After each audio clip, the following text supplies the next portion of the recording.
Audiência de conciliação no STF sobre IOF termina sem acordo entre governo e Congresso. E você vai ver ainda. Alckmin se reúne com empresários dos Estados Unidos para discutir tarifaço de Donald Trump. E ainda, nova pesquisa aponta que a maioria dos brasileiros rejeita a justificativa do presidente Donald Trump para impor tarifas ao Brasil. Essas e outras notícias você confere agora no Redação Hit. Olá, bom dia para você que decidiu ficar bem informado no Redação Hit, edição manhã desta quarta-feira, agora 11 horas e 31 minutos pelo horário de Brasília. E terminou sem acordo a audiência de conciliação no Supremo Tribunal Federal sobre o impasse entre o governo federal e o Congresso envolvendo o IOF. Com isso, as partes devem aguardar agora a decisão judicial a ser proferida pelo ministro Alexandre de Moraes. Os impasses entre governo e legislativo a respeito do aumento do IOF ficaram sem acordo na audiência de conciliação no Supremo. Agora, o ministro Alexandre de Moraes, relator do caso, já prepara decisão judicial sobre a questão. Na reunião de pouco mais de uma hora participaram o advogado-geral da União, ministro Jorge Messias, e a equipe jurídica da Câmara e do Senado, além de representantes do Ministério da Fazenda e dos partidos que ingressam com ações no STF. Na ata da audiência, Moraes ressaltou durante a reunião a importância do diálogo e que era necessária a concessão recíproca entre o governo e o parlamento. Mas as partes presentes disseram que, apesar da importância do diálogo e da iniciativa dessa audiência, preferiam aguardar a decisão judicial. Dado o impasse entre as partes, o ministro Alexandre de Moraes pediu para que os autos do processo fossem conclusos para ele poder tomar uma decisão sobre o impasse. 3 ações no Supremo tratam do imposto e são relatadas por Moraes. A proposta que amplia a isenção no imposto de renda para quem ganha até R$ 5.000 está em análise na comissão especial que discute as regras para o benefício. Além da ampliação da faixa de renda, o projeto também prevê o desconto no pagamento para quem ganha até R$ 7.350 por mês. O relator Arthur Lira espera que essa mudança beneficie 500 mil pessoas. Apesar de previsão de aprovação na comissão, a votação final no plenário da Câmara deve ficar somente para o segundo semestre. E sobre esse assunto, sobre o aumento do IOF e a ampliação da isenção do imposto de renda, vamos ouvir agora a análise da professora de Economia da Fundação Getúlio Vargas, Carla Beni. Professora, bom dia, seja muito bem-vinda ao jornalismo da Hit TV. Bom dia, Tabata. É um prazer estar aqui com vocês. Prazer é todo nosso, professora. Agora, o governo e o Congresso, como eu disse anteriormente, aguardam a decisão judicial para resolver esse impasse do IOF. Qual a sua análise, professora, sobre essa proposta do governo e a derrubada do decreto pelo Congresso que gerou toda essa crise?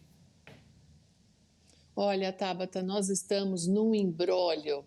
Se a gente organizar aqui rapidamente uma linha histórica, o ministro Haddad informou, anunciou as medidas do IOF, as alterações das alíquotas e onde que isso poderia incorrer. É importante lembrar que o Conselho Monetário Nacional é o órgão máximo do sistema financeiro. E é ele que faz as regras de política fiscal no país. O Banco Central, ele executa, mas o Conselho Monetário Nacional é o órgão máximo. E quem preside o Conselho Monetário Nacional é o ministro da Fazenda. Então, o Haddad tinha a prerrogativa, ele poderia fazer as alterações do IOF. Aí, depois, o Congresso disse que não foi ouvido e eles resolveram fazer uma reunião. Então, onde que está a problemática toda? Foi feita uma reunião com todas as lideranças no domingo à noite. Entraram num acordo. E na segunda, quando o governo apresenta o novo projeto, imediatamente o Congresso avisa o quê? Que não vai aprovar. E não aprovou. E aí, por que isso foi parar no Supremo? Porque alguns partidos acionaram o Supremo com relação à inconstitucionalidade do IOF. Ou seja, essa é uma confusão gigantesca, porque você, durante esse período, faz a cobrança para as operações, aí depois você suspende isso e agora, literalmente, vai ser o Supremo que vai ter que resolver isso, achando aí um meio do caminho entre o governo e o executivo, e no final das contas a gente ainda não consegue nem ter a previsão do que vai ser realmente aprovado, onde que vai incidir e qual vai ser a alíquota. Olha que confusão, Tabata, que a gente se enfiou. Muita confusão e uma crise política muito grande, né? Mas, professora, essa elevação do IOF, a oposição do governo federal diz que é mais um aumento de imposto, que eles não aceitam mais que o brasileiro pague mais impostos. De fato, o brasileiro ia pagar mais imposto com essa elevação do IOF e atingiria a classe baixa e a classe média? De fato, você iria elevar a alíquota do IOF para algumas operações específicas. Então, por exemplo, se você faz uso do cartão de crédito internacional, se você compra moeda para viajar, se você remete dinheiro para o exterior, aí sim você teria esse aumento. O grande problema em impasse está numa operação, Tabata, que se chama risco sacado. O que é isso? Grande parte do varejo antecipa os seus recebíveis no banco. Então, ele dá para o banco, digamos assim, aquilo que ele vai receber no futuro. Ele faz esse adiantamento para poder usar esse dinheiro para o fluxo de caixa. E essa operação do IOF, ela foi elevada, aí depois foi reduzida. Então, em alguma medida, sim, a gente teria elevação da alíquota do IOF em algumas operações. Só que a gente também não pode deixar de lembrar que o Congresso, quando diz e faz vídeos que não quer mais aumento de imposto, durante esse período todo, o que ele fez? Aumentou o número de deputados na Câmara, que vai implicar em mais despesa, mais verba parlamentar, mais fundo eleitoral, todo mundo pedindo para anteciparem as emendas parlamentares. Então, na verdade, Tabata, o que é muito ruim para a gente, como a que está na outra ponta, a gente que está aqui no dia a dia, que vai pagar os impostos, é ver que responsabilidade fiscal é só bonitinha no vídeo que os parlamentares gravam, porque desligou o vídeo, eles aumentam as próprias despesas. É verdade, professora. Agora, com relação ao projeto do governo Lula sobre a ampliação da isenção do imposto de renda para quem ganha até 5 mil reais, qual que é o efeito, professora, dessa proposta no combate à desigualdade social no Brasil? É importante? Essa é uma possibilidade importantíssima. Ela já é, desde 2022, o governo Bolsonaro já queria ter aprovado isso, Paulo Guedes já falava dessa importância, não conseguiu apoio político na época para poder fazer essa aprovação. Então, se isso sair agora, realmente vai ser um ganho muito importante, não só político para o governo, mas para a população. Isso tem a ver com justiça tributária. Tem um material, quem quiser pesquisar, está na internet vasto, feito pelo Instituto de Pesquisa Econômica Aplicada, o IPEA. Eles fazem um comparativo mostrando a nossa desigualdade tributária. E eles chegaram à seguinte conclusão: quem ganha até 6 mil reais por mês, na proporção, paga a mesma carga tributária, Tabata, de quem chega a ganhar 2 milhões de reais por mês. Então, olha o nível de desigualdade tributária que a gente tem. Então, sim, isso é extremamente... Ai, que pena, a gente perdeu a conexão com... Oi, desculpa, cortou. Professora, Desculpa. que bom, Oi. Voltamos. Pode continuar, por favor. É que isso é muito importante para a população, porque você vai literalmente poder usar esse dinheiro para outras coisas que você queira. Perfeito. Professora, só para finalizar, aumentando então essa isenção, né, ampliando a isenção do imposto de renda, aumentaria o imposto para os mais ricos. Eles vão deixar de ser ricos se aumentar o percentual de imposto que eles pagam hoje? Amei a sua pergunta, Tabata. Não, eles não vão deixar de ser ricos. E outra coisa importantíssima, a alíquota máxima de imposto de renda na pessoa física no Brasil é 27,5%, correto? A média internacional é 42%. Então, é completamente diferente. A gente também não pode cair nessa falácia de que se aumentar o imposto, os ricos vão embora. Isso também não procede. Então, dá para aumentar esse percentual, dá para cobrir a conta, sim, tem como cobrir a conta, e eles não vão deixar de ficar ricos, Tabata. Muito obrigada, professora, pela entrevista. Foi um prazer enorme te receber aqui. Eu espero falar contigo em breve. Obrigada, Tabata. É um prazer estar aqui com vocês também. Até a próxima. Um ótimo dia. Até. Nós acabamos de ouvir a análise da professora de Economia da Fundação Getúlio Vargas, Carla Beni.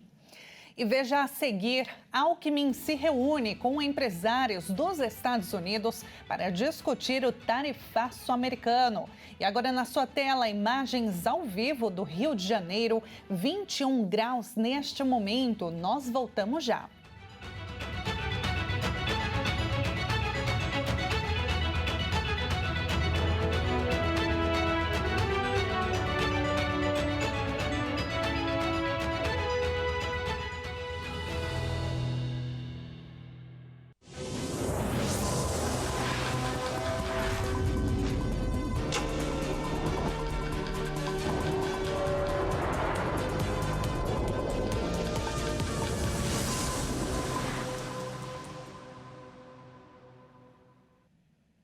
E nós estamos de volta agora pelo horário de Brasília, 11 horas e 44 minutos. Depois de se reunir com brasileiros, Geraldo Alckmin, aliás, recebe hoje empresários dos Estados Unidos para discutir o tarifaço de Donald Trump. A intenção é encontrar saídas para o setor produtivo que vai sofrer com os efeitos da taxação do republicano.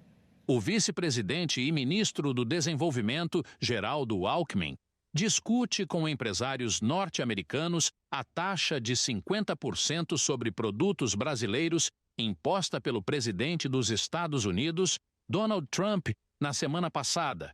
A Câmara Americana de Comércio para o Brasil também deve participar do encontro. Por meio do Comitê do Governo, Alckmin já debate a questão com empresários brasileiros. A criação do grupo de trabalho foi determinação do presidente Lula, depois de Trump anunciar a tarifa extra a todos os produtos do Brasil comprados pelos Estados Unidos a partir de 1º de agosto. Nesta terça, o ministro já esteve com os setores produtivos da indústria e do agronegócio e garantiu que brasileiros caminham juntos para reverter a taxação. Segundo Alckmin, os brasileiros sugeriram que o governo negocie com os americanos um prazo maior para o início das tarifas. Foi muito proveitosa a reunião, trouxe a mensagem do presidente Lula, do empenho do governo para rever esta situação, e o que nós ouvimos aqui é negociação, ou seja, um empenho para rever, o que coincide com a proposta do governo brasileiro e do presidente Lula. Depois também foi colocado a questão de que o prazo é exíguo, que é um prazo curto, que nós deveríamos, de repente, trabalhar pela questão da sua dilação. Apesar disso, Geraldo Alckmin destacou que a intenção do governo é avançar ao máximo dentro desse prazo e alcançar um acordo antes que o tarifaço se concretize. E pelo menos 4 frigoríficos do Mato Grosso do Sul suspenderam a produção de carne para os Estados Unidos após a tarifa de 50% sobre produtos brasileiros. Os Estados Unidos são o segundo maior mercado para carne bovina do Brasil, ficando atrás apenas da China. De acordo com a Secretaria de Estado de Meio Ambiente, Desenvolvimento Econômico, Ciência, Tecnologia e Inovação, a preocupação dos frigoríficos ao suspender a produção direcionada ao país americano é com a logística para evitar o acúmulo de estoques que podem provocar ainda mais prejuízos ao setor, já que a nova tarifa pode inviabilizar as exportações para aquele país. E olha, uma nova, viu? O governo americano anunciou que vai investigar se práticas e políticas do Brasil restringem ou prejudicam o comércio dos Estados Unidos. Um dos alvos é o PIX, que, segundo o representante de comércio dos Estados Unidos, o sistema de pagamentos mais usado pelos brasileiros pode minar a competitividade de empresas americanas envolvidas em serviços de pagamento digital. O governo americano abriu uma investigação contra o Brasil por suas práticas comerciais e o que considera ataques às empresas americanas de redes sociais. A informação foi revelada pelo representante comercial Jamieson Greer. Na semana passada, Trump ameaçou o Brasil com tarifas de 50% sobre seus produtos exportados aos Estados Unidos. Em parte, a medida foi adotada como castigo pelo julgamento do ex-presidente Jair Bolsonaro por tentativa de golpe de Estado. Nesta terça-feira, o governo em Washington foi além ao cumprir sua ameaça de abertura de uma investigação sobre o Brasil, como prometeu fazer na carta destinada ao presidente Lula, que anunciava as novas tarifas aduaneiras aplicáveis a partir de 1º de agosto, caso nenhum acordo seja alcançado antes disso. Por ordem do presidente Trump, lança uma investigação sob a seção 301 sobre os ataques do Brasil às empresas americanas de redes sociais, bem como outras práticas comerciais injustas que prejudicam empresas, trabalhadores, agricultores e inovadores tecnológicos americanos, declarou o representante comercial Greer, citado em um comunicado. A seção 301 da Lei de Comércio de 1974 aborda práticas estrangeiras desleais que afetam o comércio dos Estados Unidos. As autoridades americanas vão se concentrar em diversas práticas comerciais. Washington investigará o comércio digital e serviços de pagamentos eletrônicos para avaliar se prejudicam as empresas americanas. O governo Trump também investigará o que considera tarifas preferenciais que o Brasil concederia às exportações de certos parceiros comerciais globalmente competitivos. Além disso, acusa o Brasil de incapacidade para aplicar medidas anticorrupção e de transparência e de, aparentemente, negar a proteção e o cumprimento dos direitos de propriedade intelectual. Quanto ao etanol, o governo Trump se queixa porque o Brasil abandonou sua disposição para oferecer um tratamento praticamente livre de tarifas ao etanol americano e, em seu lugar, afirma que aplica tarifas aduaneiras substancialmente mais altas aos Estados Unidos do que a outros países. E olha, uma pesquisa Quest revelou que a maioria dos brasileiros entrevistados acha que Trump está errado ao impor tarifas altas aos produtos do Brasil por questão política. A população também acredita que o tarifaço vai prejudicar suas vidas e que mais de 80% acha que o governo e a oposição deveriam se unir em defesa do país. A pesquisa Quest mostrou que 72% dos brasileiros consideram que o presidente Donald Trump está errado ao impor o tarifaço ao Brasil, por acreditar que há uma perseguição política ao ex-presidente Jair Bolsonaro. O levantamento também apontou que 79% dos entrevistados afirmam que a taxa de 50% anunciada pelo americano aos produtos brasileiros vai prejudicar suas vidas ou de suas famílias. Para 63%, é incorreta a afirmação de Trump de que a relação comercial entre os dois países é injusta. E 84% dos entrevistados disseram que governo e oposição deveriam se unir em defesa do país. A pesquisa Quest foi encomendada pela Genial Investimentos e realizada entre os dias 10 a 14 de julho. A pesquisa ouviu 2.004 pessoas em 120 municípios do país. A margem de erro é de 2 pontos percentuais, para mais ou para menos, e o nível de confiança é de 95%. O diretor da pesquisa, Felipe Nunes, falou que o confronto com Trump ajudou o governo Lula a recuperar popularidade. A recuperação do governo aconteceu entre quem é de classe média, que tem alta escolaridade, no Sudeste. São os segmentos mais informados da população, que se percebem mais prejudicados pelas tarifas de Trump e que consideram que Lula está agindo de forma correta. Com atraso, Carla Zambelli devolveu o apartamento funcional à Câmara dos Deputados. A defesa da parlamentar foragida na Itália fez a entrega do imóvel em que ela vivia com a mãe e o filho em Brasília. Mas, como não cumpriu o prazo para devolução, pode ter de pagar mais de R$7 mil em multa. Os advogados tentam revogar essa decisão e alegam que a parlamentar não foi notificada oficialmente. Zambelli é alvo de um mandado de prisão preventiva expedido pelo ministro Alexandre de Moraes do Supremo Tribunal Federal e está incluída na lista de procurados da Interpol, após ser condenada a 10 anos de prisão por invasão no sistema do Conselho Nacional de Justiça. E agora, no Redação Hit, nós vamos conhecer um pouco de uma cidadezinha do interior de Pernambuco, Serra Talhada.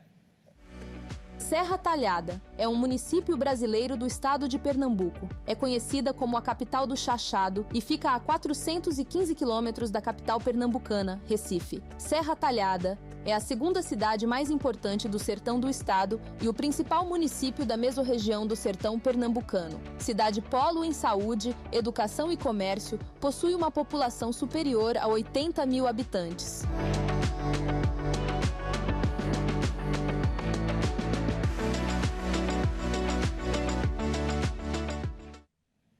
E vamos então com uma câmera ao vivo de Serra Talhada, interior de Pernambuco, neste momento, 28 graus, olha só que delícia. A serra que deu origem ao nome da cidade é essa, viu?